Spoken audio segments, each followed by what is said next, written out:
Malaysia calling visa, medical ও agency সংক্রান্ত সাম্প্রতিক পরিস্থিতি ও অফিসিয়াল আপডেট নিচে তুলে ধরা হলো।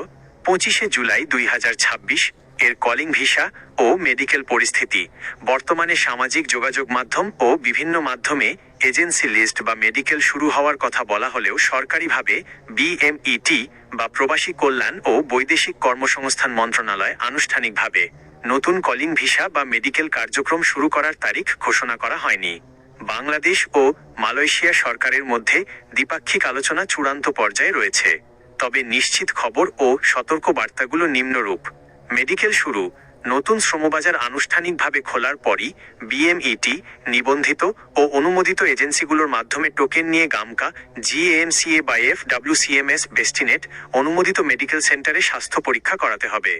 Recruiting agency. সরকার কর্তৃক লাইসেন্সপ্রাপ্ত ও অনুমোদিত রিক্রুটিং এজেন্সির মাধ্যমেই কেবল ভিসা প্রসেসিং ও বায়োমেট্রিক কার্যক্রম সম্পন্ন হবে। অফিসিয়াল সতর্কতা।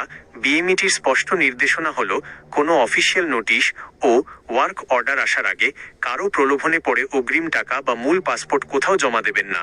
কলিং ভিসার মেডিকেল ও আবেদন প্রক্রিয়ার প্রধান ধাপসমূহ। ভিসা প্রসেসিং শুরু হলে আপনাকে যে প্রক্রিয়াগুলো অনুসরণ করতে হবে: বিএমইটি রেজিস্ট্রেশন ও এজেন্সি টোকেন। অনুমোদিত রিক্রুটিং এজেন্সির মাধ্যমে বায়োমেট্রিক নিবন্ধন ও মেডিকেলের স্লিপ টোকেন সংগ্রহ করতে হবে। স্বাস্থ্য পরীক্ষা, মেডিকেল টেস্ট। অনুমোদিত সেন্টারে শারীরিক পরীক্ষা, রক্ত, এইচআইভি, হেপাটাইটিস, প্রস্রাব ও ফুসফুসের এক্স-রে, যক্ষ্মা পরীক্ষা করানো হবে। মেডিকেল রিপোর্ট ও এফডব্লিউসিএমএস আপডেট। মেডিকেল ফিট রিপোর্ট পাওয়া গেলে তা এফডব্লিউসিএমএস সিস্টেমে আপলোড হবে এবং এজেন্সি ভিসার ইভিডিআর আবেদন করবে। বিএমইটি ক্লিয়ারেন্স ও ফিঙ্গারপ্রিন্ট। ভিসা অ্যাপ্রুভাল এলে জেলা কর্মসংস্থান ও জনশক্তি অফিস থেকে স্মার্ট কার্ড বা ম্যানপাওয়ার ক্লিয়ারেন্স সম্পন্ন করতে হবে। জরুরি পরামর্শ। যে কোনো অফার বা খবর পাওয়ার পর তা সরাসরি জনশক্তি কর্মসংস্থান ও প্রশিক্ষণ ব্যুরো বিএমইটি এর অফিসিয়াল ওয়েবসাইট bmet.gov.bd এর লিঙ্ক থেকে যাচাই করে নিন। মালয়েশিয়া কলিং ভিসা সংক্রান্ত আপডেট এবং আজকের 25শে জুলাই 2026 সার্বিক পরিস্থিতি নিচে তুলে ধরা হলো।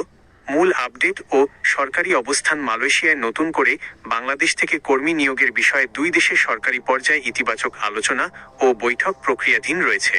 তবে প্রবাসী কল্যাণ ও বৈদেশিক কর্মসংস্থান মন্ত্রণালয় বা বিএমইটি থেকে নতুন এজেন্সি তালিকা এবং মেডিকেল কার্যক্রম শুরুর বিষয়ে চূড়ান্ত সরকারি নির্দেশনা ও সার্কুলার আনুষ্ঠানিকভাবে প্রকাশিত হয়েছে কিনা তা যাচাই করা অত্যন্ত গুরুত্বপূর্ণ।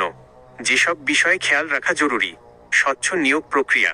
পূর্বের অভিজ্ঞতা বিবেচনা করে এবার সিন্ডিকেট মুক্ত এবং কম খরচে কর্মী পাঠানোর প্রক্রিয়া নিশ্চিত করতে দুই দেশ কাজ করছে, যাতে যোগ্য সব অনুমোদিত এজেন্সি সুযোগ পায়।